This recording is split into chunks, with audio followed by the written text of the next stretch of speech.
안녕하세요 여러분, 세상도로복입니다. 예, 오늘은 26년 8월 26일이고 수요일입니다.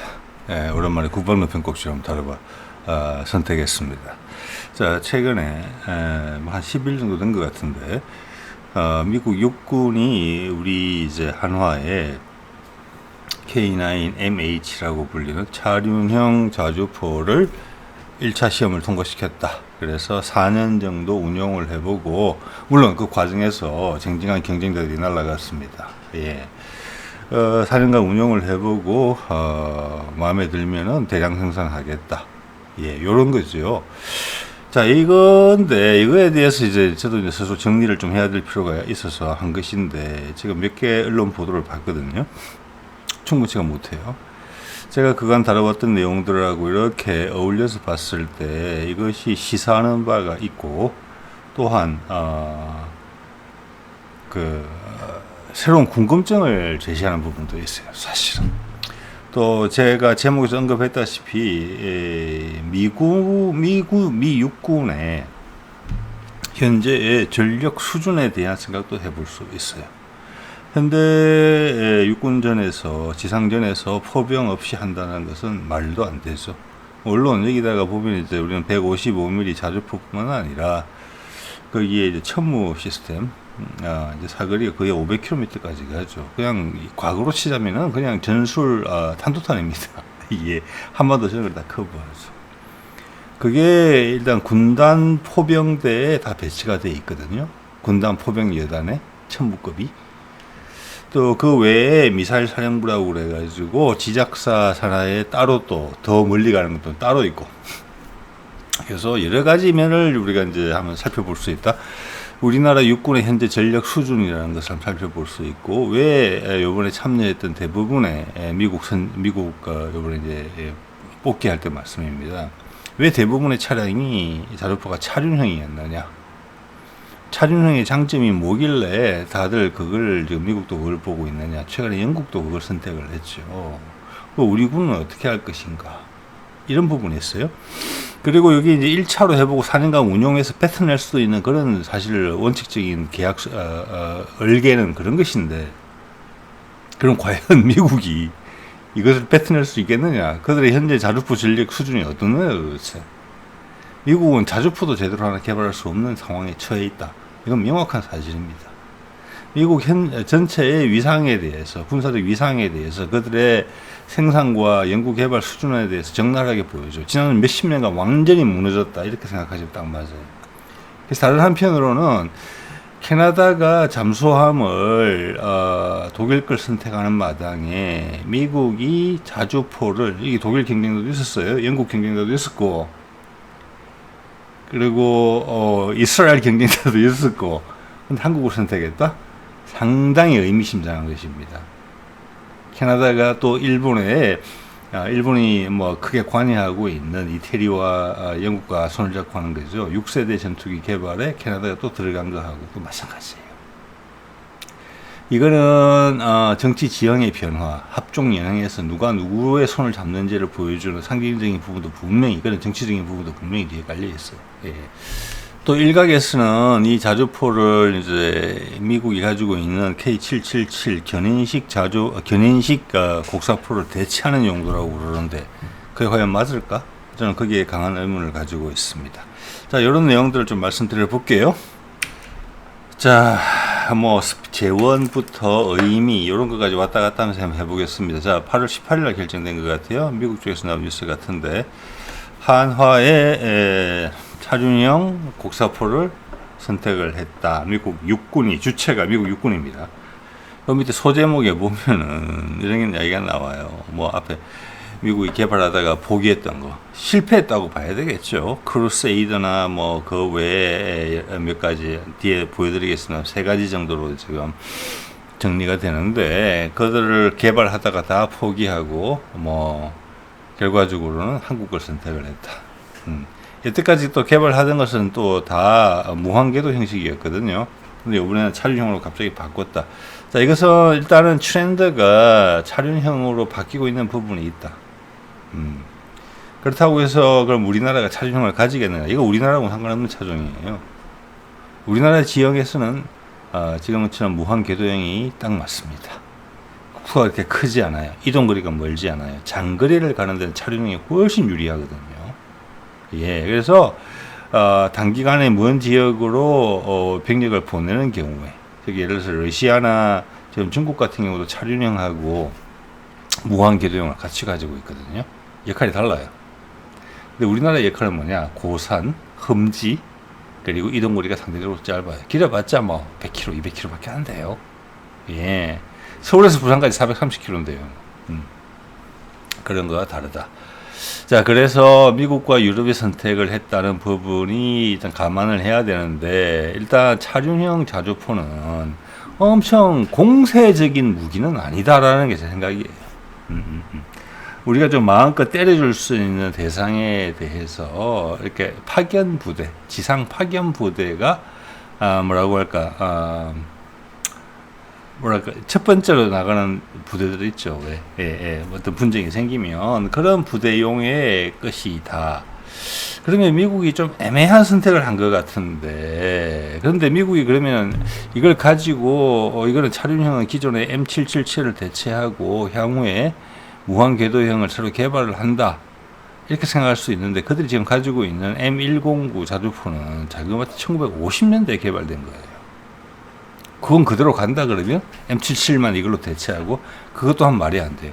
그래서 지금 조금 희한해요. 예, 이건 제가 답을 정확하게 드릴 수는 없지만 그런 것들이 문제점이 보인다라는 정도에서 말씀을 드리겠습니다.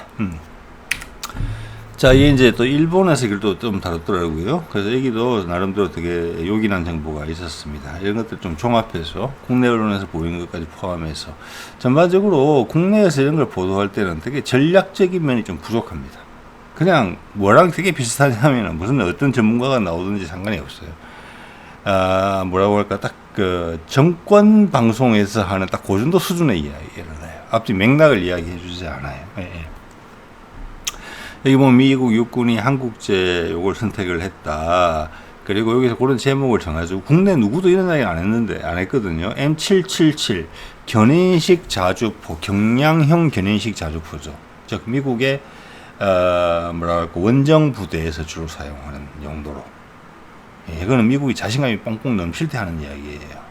예, 헬리콥터, 대형 헬리콥터로 나를 수 있는 거, 그 정도 수준이거든요. 근데 그걸 지금 차륜형으로 바뀌었다. 이건 당연히 헬기로 안 되죠. 이거 40톤이더라고요, 보니까 전투 중량이. 그럼 현재 K9이랑 같아요.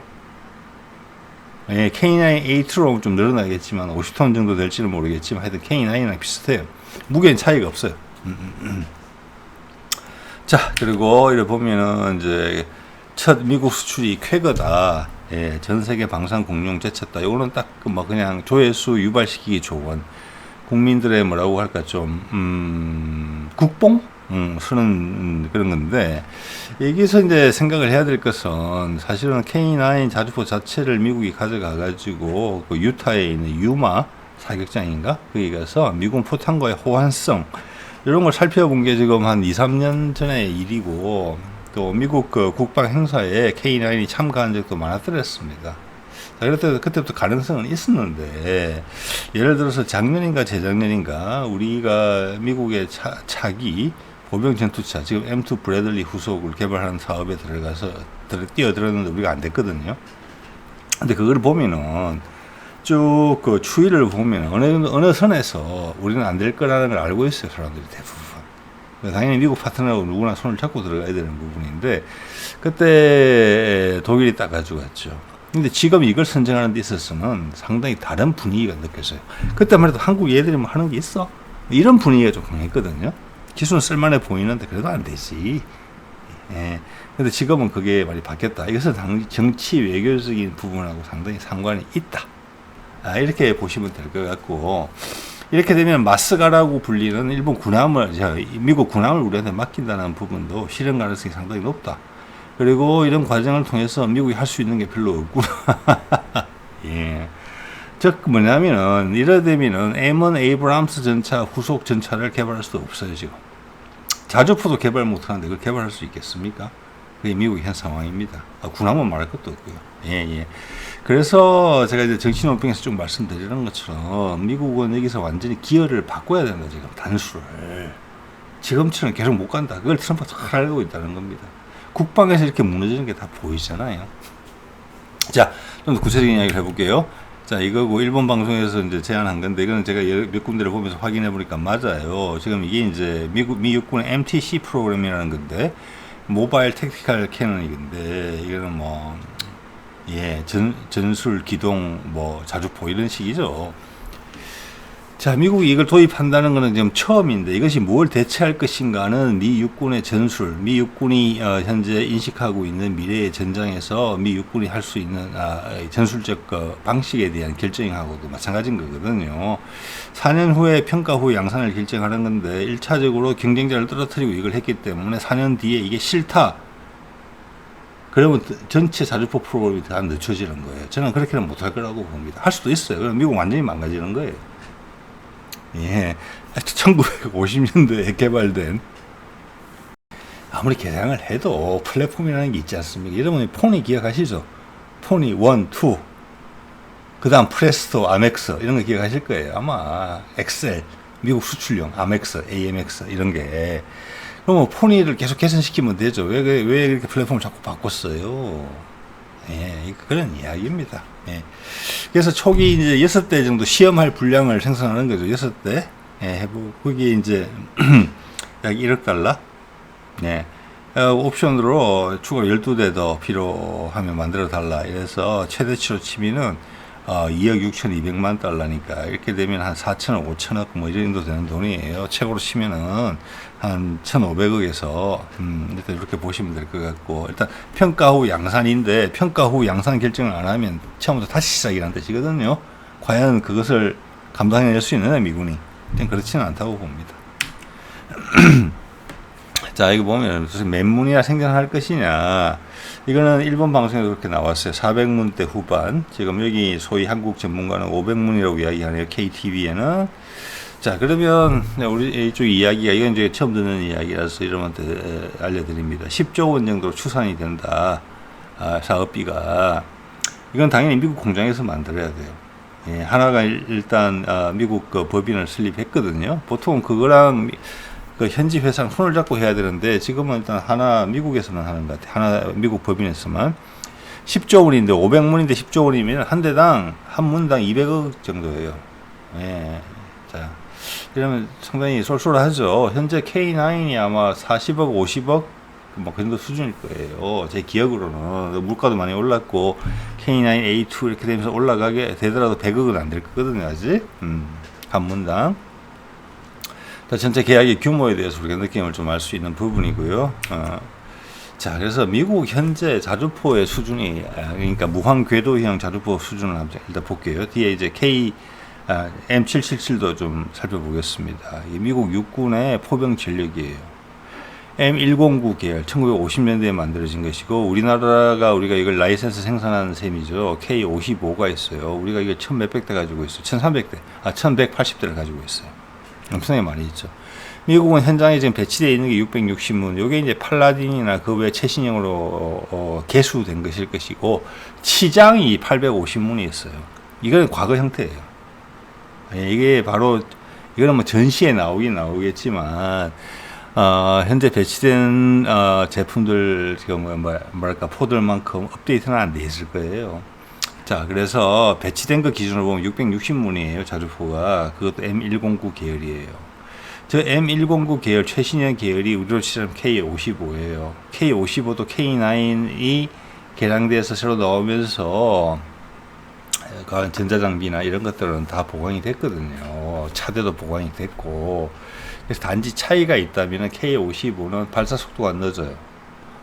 늦고 포가 구경장이 39 구경장이 옛날식이에요. 그러니까 그렇기 때문에 사거리가 많이 안 나와요. 20 몇 킬로밖에 안 나와요. 한 30킬로 정도밖에 안 나올 거예요. 주로 우리는 이제 군단에 사단 포병 같은 데 좀 많이 있죠, 이게. 그래서 하여튼 현장에 지금 배치되어 있는 게 미국은 M109 계열이 다예요. 660문이에요. 자, 됐죠. 우리나라는 제가 취합한 자료를 보면은 K9이 1300문이에요. 그리고 K9A2 개발 완료했죠. 자, 이 1300문에는 K10도 포함되어 있어요. 탄약 공급차가. 숫자가 포함되어 있지만 그것은 K9의 대수로 쳐도 상관이 없어요. 왜? K9의 위력을 훨씬 배가시켜 주는 거기 때문에. 그래서 결국은 1300여 문이 맞고 미국 수준인 K55가 1180문이니까 우리는 자그마치 2500문의 자주포를 갖고 있어요. 제가 드리는 말씀은 뭐냐면은 우리나라의 자주포의 수준이 미국보다 훨씬 높으면서도 자그마치 현재 바로 운용 가능한 작전에 배치될 수 있는 문수로 따지자면은 거의 4배가 더 많다. 우리나라는 전 세계 최고 수준의 자주포를 갖고 있을 거예요, 아마. 이 정도 숫자만큼이 이제 견인식 자주포가 치장물자로 또 돼 있겠죠. 예. 엄청나게 무시무시한 나라라는 것입니다. 그래서 이미 일단 우리는 대량 생산에 의한 가격, 단가를 낮춘다는 부분에서 그건 누구도 따라올 수 없고, 우리 군의 훈련 상태는 세계 최고 수준이기 때문에, 그리고 해외에서 지금 계속 K9을 사가져가서 운용해보고 만족해하기 있기 때문에 그 운용 실적을 따라올 수가 아무도 없어요. 또 급하면 빨리 만들어줘야 되잖아요. 수리 부품도 갈 수 있어야 되잖아요. 그 우리나라밖에 할 수 없는 거예요. 자, 그런 것 때문에 컸다. 이것은 미국이 우리한테 많이 기대는 것이다라고 볼 수 있는 것이죠. 그리고 우리의 자주포 진력이 어마무시하다는 걸 아셔야 돼요. 영국은 얼마 안 돼, 한 1개 대대 정도 있었어요. 남은 게, 작동이 되는 게. 우크라이나에 다 퍼주고 지금 자주포가 한 대도 없어요. 영국이라는 나라가. 근데 보면은, 재래식 진력 기준으로 보면 영국 순위가 10위 안에 항상 들더라고요. 저는 그거 말도 안 된다고 생각합니다. 그나마 나은 데가 독일. 그거보다 좀 처져서 영국 정도, 프랑스 정도예요. 유럽을 요즘 최근 무장을 강화하고 있는 폴란드나 체코 이런 데 빼고, 현재의 주력 유럽 주도국들의 포병 자산을 다 합쳐도, 그거랑 미국 거랑 다 합쳐도 우리만큼 안 될 거예요, 아마. 네. 우리가 그 정도 수준입니다. 전부 다 궤도 차량이잖아요. 궤도 차량은 상당히 공격적인 컨셉이거든요. 예. 자, 이게 이제 일부 언론에서, 일본 언론에서 이야기를 하더라고요. 어디서 확인했는지는 모르겠어요. 우리나라 언론에서 보도되지 않는 내용이에요. M777, 155mm 견인포, 이걸 대체한다. 이게 39 구경장이다. 무게가 4.4톤대 초중반이다. 우리의 견인포인 KH179는 6.9톤이니까 확실히 가벼워요. 그래서 안에 티타늄이나 이런 걸 많이 썼다고 해요. 그래서 이건 헬기로 실어 나른다. 이거는 미국이 전 세계에 얼마 전까지 그런 얘기 횡행했었잖아요. 더 이상 그런 얘기를 안 하세요. 몇 년 만에? 몇 년도 안 됐는데. 전 세계 전장에 언제 투입한다. 즉, 우리나라에 제2 신속 대형사단 같이 어느 수송기와 헬기를 이용해서 바로 작전 부대를 투입할 수 있고 그걸로 제압할 수 있다라는 그런 분위기 속에서 미국 맹신, 미국 절대 우위주의적인 생각에서 나온 포병 체계예요. 자, 이거를 39 구경장이니까 이게 지금 사거리가 제한적이란 말이에요. 자, 그래서 요게 더 이상 문제가 있어서 안 되겠다라는 판단이 있었다는 거예요. 우크라이나전을 보면서. 자, 요게 이제 39 구경장인데, 현재 M109나 우리 K55, 미국은 이게 주력이죠, 전부 다. 그래서 아무리 전자장비가 좋아져도 포 자체가 39구경장밖에 안 돼요. 우리 K9하고 맞짱을 뜨게 되면 거의 사거리의 50%를 손해보기 때문에 우리는 일방적으로 때릴 수 있고, 이게 계속 맞아야 돼요.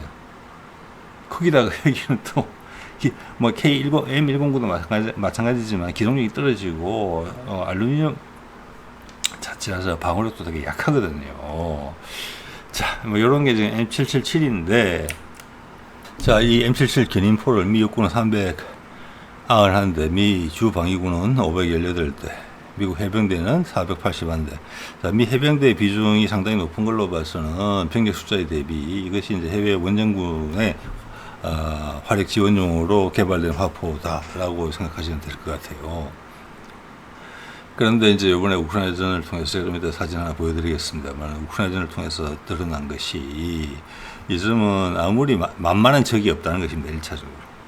또 아무리 만만한 적도 지금 예를 들어서 우리도 그렇고 중국도 그렇고 러시아도 그렇고 요즘 북한마저도 인공위성을 띄우는 상황이기 때문에, 그리고 지상에서는 더 이상 그게 고가의 특수한 국가만 가질 수 있는 무기 체계가 아니에요. 대포병 레이더, 레이더 기술이 얼마나 발전했습니까? 그죠? 드론. 자, 이런 걸 통해서 내가 쏘면 상대방이 내 위치를 금방 안다는 거예요. 그래서 바로 반격이 날라온다는 거예요. 저게 포병이 아니더라도 드론이 날라온다는 거예요. 드론이. 그래서 계속 이동을 해야 되고 발사 지시가 명령이 내려오면 바로 서서 바로 쏘고 짧은 시간에 많이 쏴야 돼요. 그리고 초탄 명령률이 높아야 돼요. 옛날처럼 한번 쏘고 다시 확인을 관측반이 확인을 해서 조금 뭐 이렇게 옮겨 좌표 수정하고 이럴 시간이 없어요. 예. 자, 그리고 빨리 단기간에 빨리 확 쏘고 초탄이 가장 위력이 세거든요. 초탄 이후로는 상대방이 이제 은폐를 할 가능성이 높기 때문에 그래서 한 포대 6대란 말이에요. 우리나라 기준으로는 그게 중대로 취급받거든요. 6개가 명령이 떨어지면 이동하다가 딱 아무데나 멈춰서 해야 돼요. 자, 그런 면에서는 일단 궤도형이 훨씬 유리해요. 차륜형도 빨리 한다고는 하지만 아무래도 셋업하는데 시간이 걸려요. 지지대가 나와야 되니까. 그리고 지형의 영향을 안 받는다고 말할 수는 없다고 봅니다. 예를 들어서 뭐 경사면이나 이런 데 서기는 상당히 어려울 거라고 봐요. 그래서 초탄 발사에 걸리는 시간은 궤도형보다 좀 시간이 걸린다. 그래서 이동성이라면 그리고 가격이 살짝 궤도형보다 저렴할 수가 있다. 요 정도 이제 주고받는 게 있는 거죠. 자, 그래서 지금처럼 M777처럼 저거를 이제는 그런 아무 나라나 만만한 나라라고 그래가지고 갖다 대놓고 그냥 막 쏴도 맞아주지 않는다. 여기서 담배 피면서 뭐 도시락 까먹으면서 뭐 포탄 명령 내려오면 쏘고 진지 구축하고 이런 게 더 이상 아니라는 거예요. 근데 지금 M77은 기본적으로 그렇거든요. 괜히 보니까.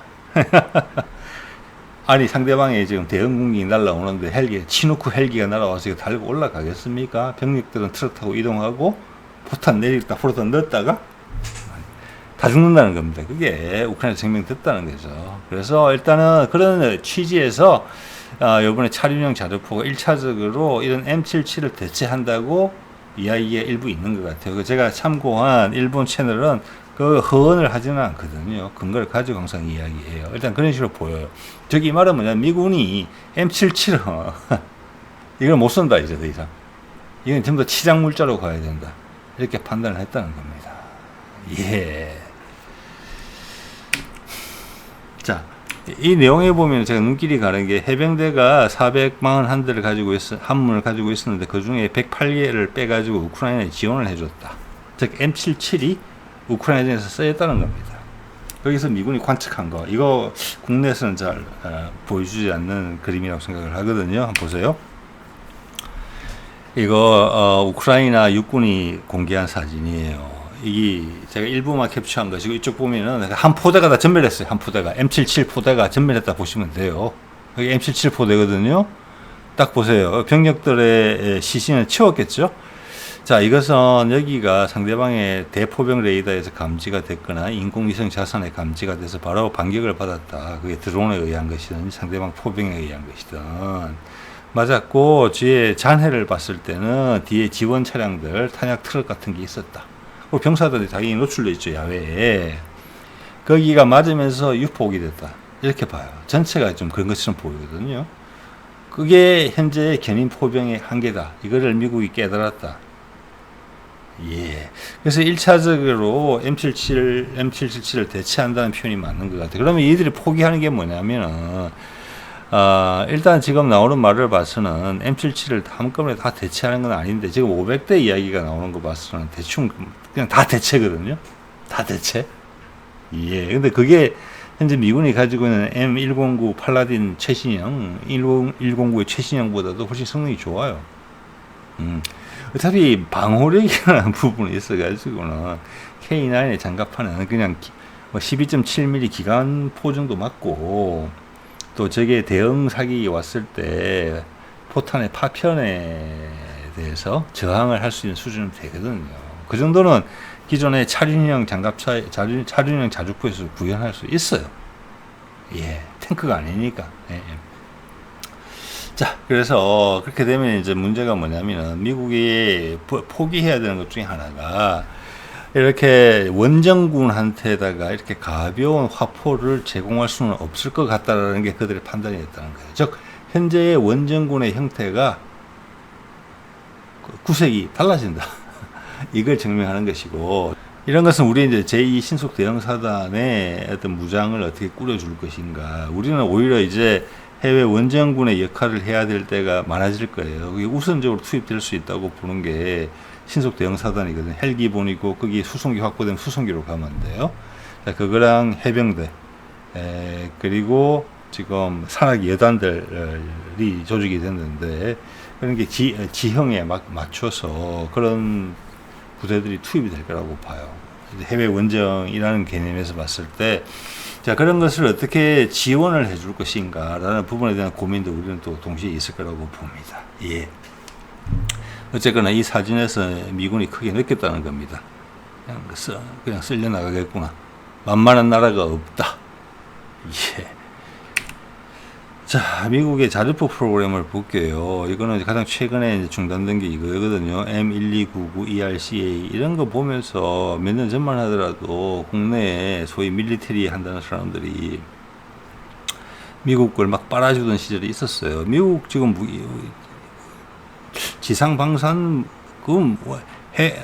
해상도 그렇고 지금 공군도 그렇고 모든 것이 지금 역전될 위기에 처해 있고 그 역전을 버텨낼 만한 지금 기술적 기반이나 생산적 기반을 갖추고 있지 못해요, 미국이.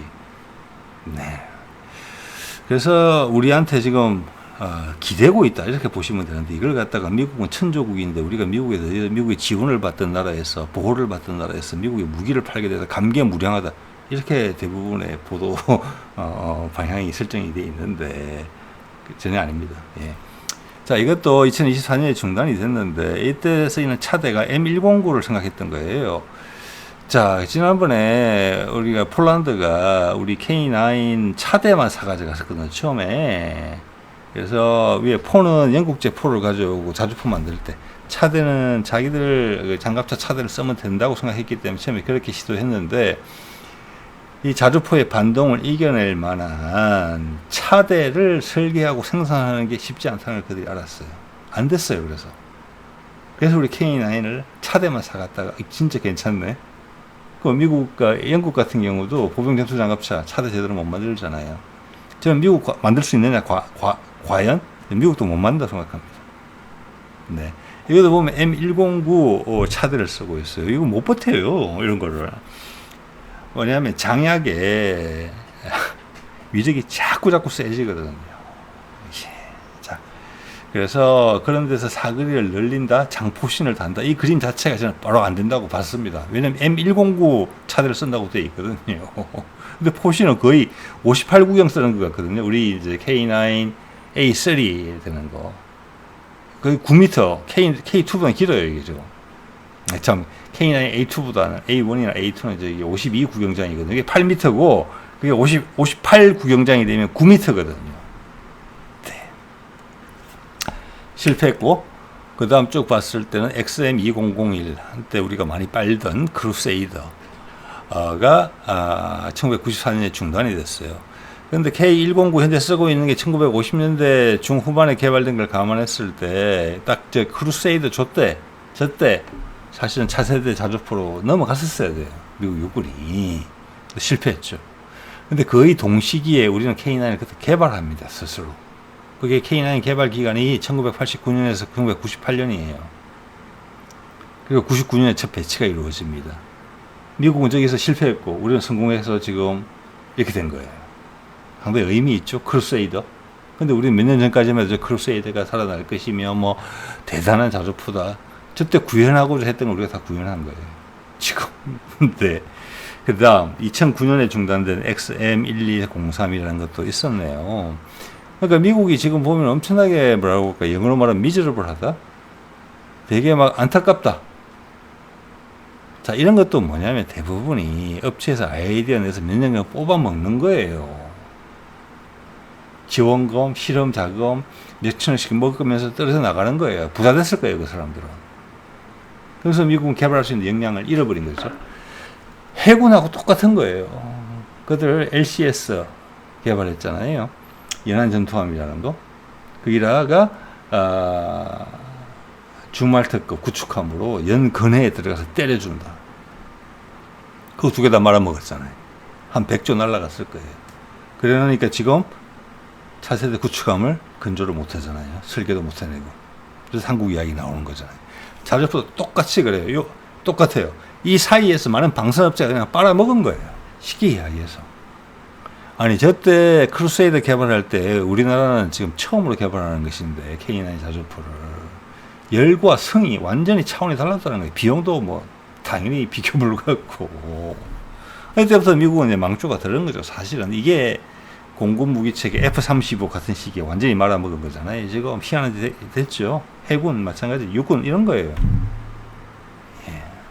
우리가 여기에 무기를 팔게 돼서 너무 대단하다 이렇게 말한다는 것은 상당히 웃깁니다. 그런 맥락에서 보자면은, 자, 우리 K9A2 이게 여기 들어간 포탑이 여기 사용된 거예요. 그걸 이제 차륜형에 옮긴 건데, K9A2의 특징은 좀 무거워졌을 거예요. 45톤에서 50톤 가까이 되는 것이고, 이게 완전 자동화 포탑이 됐어요. 완전 자동화 포탑이 돼서 발사 속도가 빨라지고, 운용 병력이 5명에서 지금 한 3명 정도 줄었고, 지금 미국이 이번에 선정한 자주포도 차륜형도 3명 정도 운용 병력이에요. 5에서 3 줄었으니까 40%나 줄어든 거잖아요. 예. 자, 그래서 자동 장전 장치가 몸통에 들어가느냐, 포탑에 들어가느냐, 여러 가지를 하다가 결국 포탑으로 들어갔거든요. 그래서 포탑이 지금 더 커진 거예요. 이걸 지난번에 영국 가서 전시도 했었죠. 자, 이것도 우리가 수출 가능하다는 거예요. 우리는 우리 최신형 주지 않아요. 우리는 지금 K9A3 개발하고 있잖아요. 58 구경장 들어가는 거. 일단 155mm 타는 탄인 것 같아요. 유무인 복합으로 가는 거. 예, 그래서 K9A2 기술은 주는 겁니다. 파는 겁니다. 예. 자, 그리고 현재 1000마력 엔진은 상당히 여유분이 있기 때문에 40에서 50톤 사이에 1000마력이기 때문에 엔진의 부담은 없다. 차체의 부담도 없다. 다시 말씀드립니다만은 차체, 예, 여러분 차 좋아하시는 분들은 아실 거예요. 엔진이 다 결정되는 거 아니에요? 차하고 서스펜션, 차체에 차 프레임하고, 프레임이라기보다는 차체의 강성하고 서스펜션, 이게 기본적으로 차의 거동을 다 결정합니다. 기본적으로는. 아실 거예요, 아시는 분들은. 그래서 지금 아까도 폴란드 말씀을 드렸지만, 이런 안정된 차체를 개발해서 포가 길어지고 사거리가 멀리 간다는 것은 그만큼 강력한 장약을 쓴다는 거거든요. 충격이 엄청나게 온다는 거죠. 그걸 받아낸다는 거죠. 그런 부분에서 우리는 독보적이다, 이걸 알 수가 있어요. 이걸 세상의 대부분의 나라들이 못 해내고 있어요. 미국을 포함해서. 자, 이게 자동 장전장치 이제 보여주는 거죠. 인원이 줄었죠. 그리고 발사 속도가 늘어난 데는 두 가지가 있어요. 이거 이름이 꼭 유념해서 들으셨으면 좋을 것 같아요. 그래도 하나에서 개발한 건데, 뒤에 이제 빨간색이 있고, 이게 빨간색 4개가 들어있죠. 이걸 뭐 메토 장약 그러면서 이거 개수도 줄이고 늘리고 이렇게 하는 건데, 당연히 개수가 늘어나면 사거리가 길어집니다. 이걸 둔감 장약이라는 게 상당히 중요해요. 포도 보면은 여기에 뭐 포신 내구성 향상을 위해서 도금도 하고 여러 가지 고민이 많다는 게 보이거든요. 연구 개발 과정에서 보면은, 그 논문으로 발표되는 거 보면은. 그런데 더 중요한 게, 포신은 견디더라도 이 온도는 어떻게 할 수가 없어요. 약실에서 터지는 온도는. 자, 포신이 견딘다고 쳐요. 약실의 온도를 내리지는 못할 거잖아요. 자, 수상용 함포, 즉 배에 달리는 암포 같은 거 보면은, 우리도 지금 주력을 쓰고 있는 함포를 보면 순행식이에요. 순행식. 물이 주위로 흘러서 하거든요. 근데 지상용 화포는 그렇지는 못하거든요. 그러면 공기로 식을 때까지 기다려야 되는데, 아직 안에가 뜨거운 상태에서 다음 발사를 빨리 하기 위해서 장약을 넣으면은 자동 점화가 될 수 있어요. 자동 점화가. 그래서 포신의 내구성과 더불어서 둔감 장약의 개발이 되게 중요한 겁니다. 예를 들어서 이런 거예요. 예전에 화약은 예예요. 제 상상이에요. 한 300도씨까지는 버틸 수 있지만 300도씨 넘어가면 자연 발화가 된다. 그럼 장약을 딱 넣는 순간 닿지도 않았는데 폭탄이 터질 수가 있어요. 그래서 사고 한두 번 났어요, 우리나라도. 그런데 둔감 장약을 개발하면 300도가 아니라 500도까지 올라간다. 그러면 더 자주 발사해도 돼. 네. 자, 이런 부분이 상당히, 화약의 발전이라는 부분도 상당히 중요하고, 저런 둔감 장약은 화포를 발사할 때만 쓰는 게 아니고, 예를 들어서 대함 미사일 같이 상대방의 방어망이 확실하게 우리를 겨누고 있는 미사일 같은 경우에도 주 폭약 자체가, 예를 들어서 대함 미사일 같은 경우는 안에 폭약이 한 200kg 정도 들어가요. 한 방울 좀 가는 거죠. 거기도 상대방의 탄을 맞는다고 봐야 돼요. 20mm 탄이나 30mm 탄을. 탁 맞았을 때 마찰열이 많이 발생한단 말이에요. 근데 폭발하면 안 된다는 거예요. 그 정도로 버틸 수 있어야 돼요. 그래서 그게 둔감 장약이 그런 데도 많이 써요. 한두 발 맞아가지고는 유폭이 안 돼요. 그냥 밀고 가요. 그런 것은 공격적인 부분으로도 활용된다라는 거 말씀드리고 싶었던 거고, 이번에 차대에 대해서 말씀을 드릴게요. 이번에 체코제, 이것도 국내에서 이야기를 잘 안 하더라고요. 너무 편파적이지 않아요? 그거 왜 우리 걸 안 썼을까? 이런 생각도 해보게 되는 거예요. 제가 그거에 실마리를 찾기 위해서 지금 찾아본 거예요. 체코제 트럭이더라고. 다트라. 이거 제법 이 동네에서 유명한 트럭이고, 다양한 버전이 있어요. 그러니까 차대가 검증이 된 차대라고 보셔야 돼요. 이게 뭐, 지금은 이번에 이제 K9 차륜형에 들어간 거는 8x8이에요. 예, 그러니까 이제 8륜구동이죠. 8륜구동. 4축이고, 이게 다양한 형태로 쓰이고 민간용으로 쓰이고 있는데, 우리가 이것을 감당할 만한 차대와 엔진의 조화를 국내에서 제공하기가 좀 어려웠다. 그래서 체코 걸 선택했다, 이렇게 볼 수 있는데, 향후 그게 4년 동안 운용을 한 다음에 차대를 바꾸기는 어려울 거라고 봐요. 자, 그래서 검증된 안정감이 있고, 두 번째는 가격도 상대적으로 좀 저렴하다, 이런 부분이 충분히 있다고 봅니다. 자, 이게 40톤이거든요. 근데 우리도 군용으로 지금 4축을 쓰긴 써요. 예. 그런데 그리고 또 대형 탄도탄 같은 걸 싣고 다니는 차들도 있기 때문에, 그런데 엔진은 조금 수입인 것 같아요. 숫자가 많지 않으니까. 그래서 이번에 검증되고 또 검증됐으면서도 상대적으로 가격이 저렴한 이 차를 선택한 게 아닌가, 이런 생각이 들거든요. 자, 여기 보면은 파워트레인인데, 이게 다양한 차종이 있는데, 이게 보면은 공냉식도 있는 것 같아요. 보니까 공냉식 디젤 엔진이, 어쨌거나 이게 보면은 V8 8기통도 있고 12기통도 있는데, 8기통 같은 경우는 한 500마력, 12기통 같은 경우는 한 700마력 가까이 나온다. 그리고 순행식으로 가면은 현재 600마력짜리 엔진도 있다. 커밍스 엔진이라고 그러면 이게 미국 미제 엔진이거든요. 캐터필라 거면은 이것도 미국 거라고 봐지는데, 600마력 정도 되는 순행식 엔진을 쓰지 않았을까, 미제기도 하니까, 이런 생각이 들거든요. 지금 이 모델에서는 그 구체적 사양이 안 나와 있어요. 그래서 유사한 체계를 보면은 우리 천무 다연장이 4축이에요. 근데 거기 들어가는 엔진이 현재 외산인 것 같거든요. 외산 450마력이더라고요, 보니까. 근데 천무는 31톤이에요. 전투 중량이 포탄 다 싣고. 자, K9MH 차륜형은 포탄이 40발 들어가더라고요. K9A2는 48발 들어가는데, 예, 어쨌거나 전투 중량이 40톤이거든요. K9MH는. 그래서 10톤 정도 차이가 나요. 그래서 450마력을 가지고 미군 측에서 요구한 차륜형 자주포의 기동성을 뭐라고 할까, 구현하기는 좀 어렵지 않았었나 하는 생각이 들어요. 지금 천무도 지금 업그레이드 할 때가 됐기 때문에 450마력짜리 디젤 엔진을 국산화하려고 하는 것 같아요. STX에서. 왜냐면 최근에 수년간에 걸쳐서 STX가 뭐 K9에 들어간 1000마력, K2에 들어간 1500마력, 그리고 장갑차에 들어가는 엔진들 통합해서 뭐 600마력, 500마력 이런 거 다 국산화 시켰거든요. 자, 그래서 천무까지 넘어오는 거니까 어렵지는 않을 거예요. 그래서 현재 지금 우리 상황에서 이게 딱 넣을 만한 엔진이 없었다. 예, 이런 것이 큰 이유가 되지 않았는가, 이런 생각이 좀 들어요. 예. 그전에는 계속 라이센스를 가지고 우리가 국내 생산을 했단 말이에요. 그게 이제 해외 수출, 우리가 이제 방산 수출 강국이 되다 보니까 시비가 걸릴 수가 있어서 그걸 신경을 써서 국산을 하는 거예요. 그 과정에 연구비가 들었는데, 뭐 정부 연구비 줬겠죠.